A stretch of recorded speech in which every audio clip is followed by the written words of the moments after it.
New Jalpaiguri থেকে দার্জিলিং পর্যন্ত গাড়িতে ভ্রমণ একটি অত্যন্ত মনোরম অভিজ্ঞতা। এনজেপি থেকে দার্জিলিংয়ের দূরত্ব প্রায় 70 থেকে 75 কিমি এবং গাড়িতে পৌঁছতে সাধারণত 3 থেকে 4 ঘন্টা সময় লেগে যায়। প্রধানত 3টে রুট ব্যবহার করা হয়: হিলকার্ট রোড, রোহিণী রোড ও মিরিক হয়ে। হিলকার্ট রোডটি সবচেয়ে জনপ্রিয় এবং প্রচলিত পথ।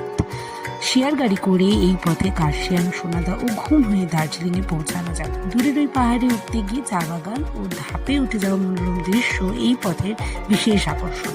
সমতল থেকে পাহাড়ে ওঠার সাথে সাথে তাপমাত্রার পরিবর্তন এবং মেঘের আনাগোনা এক রোমাঞ্চকর অনুভূতি দেয়। আমরা সোনাদাতে হোমস্টে নিয়েছিলাম। আমাদের দার্জিলিং চা দিয়ে আপ্যায়ন করা হয়েছিল। রুমে কিন্তু রুম হিটারেরও ব্যবস্থা ছিল। দিনের শেষে ডাল, স্যালাড আর কষা মুরগির মাংস দিয়ে গরম ভাত একেবারে অনবদ্য লাগছে। আজকে এই পর্যন্তই থাকলো, আবার কাল দেখা।